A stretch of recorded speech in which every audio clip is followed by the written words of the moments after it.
Section 2. You will hear a radio broadcast called Focus on the Arts. First, you have some time to look at questions 11 to 16 on page 4.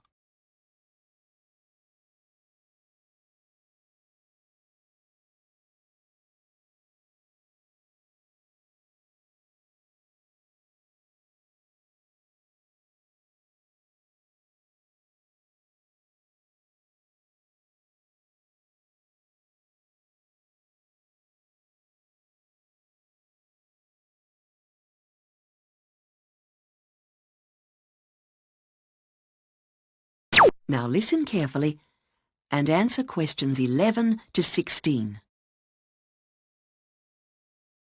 Hello, and welcome to Focus on the Arts. I'm your host, Dave Green, and this is your very own local radio programme. Every Friday evening, we put the spotlight on different arts and culture facilities and look at the shows and events that are on offer in the coming week. And today, the focus is on the National Arts Centre. Now, if you don't already know it yourself, I'm sure you've all heard of it. It's famous throughout the world as one of the major venues for classical music.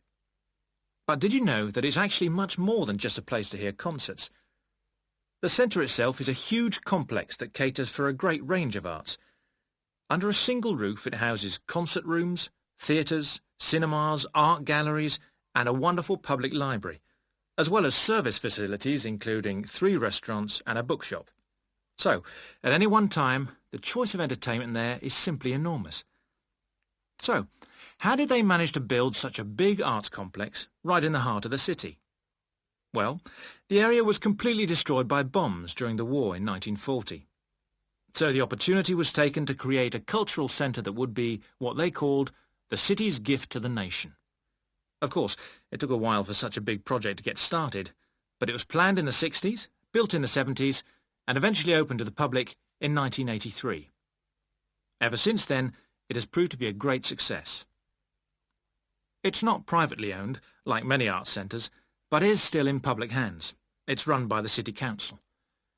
Both our National Symphony Orchestra and National Theatre Company were involved in the planning of the project, and they're now based there, giving regular performances every week. And as the centre is open 363 days of the year, there are plenty of performances to choose from. Before you hear the rest of the broadcast, you have some time to look at questions 17 to 20.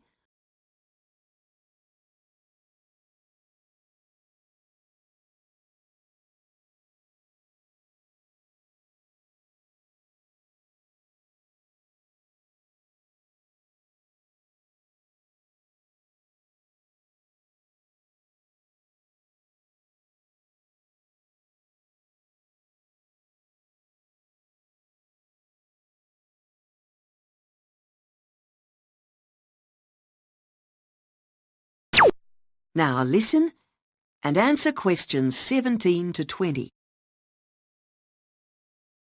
So, to give you some idea of what's on, and to help you choose from the many possibilities, we've made a selection of the star attractions. If you're interested in classical music, then we recommend you go along to the National on either Monday or Tuesday evening at 7:30 for a spectacular production of the Magic Flute, probably the most popular of all Mozart's operas.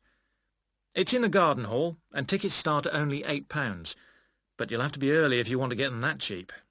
And remember, it's only on for those 2 evenings. For those more interested in the cinema, you might like to see the new Canadian film, which is showing on Wednesday evening at 8 p.m. in Cinema 2, and that's called 3 Lives. It's had fantastic reviews, and tickets cost just £4.50, which is a reduction on the usual price of £5.50. So, it's really good value, especially for such a great movie. But you can see the centre's main attraction at the weekend, because on Saturday and Sunday, 11 a.m. to 10 p.m, they're showing a wonderful new exhibition that hasn't been seen anywhere else in Europe yet. It's a collection of Chinese art called Faces of China.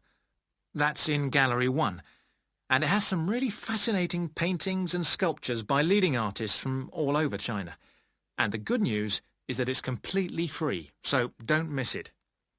So why not go along to the National Arts Centre next week for one or all of these great events?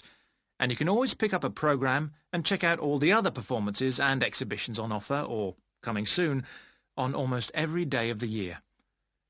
Next week, we'll be looking at the new Museum of Science. That is the end of section 2.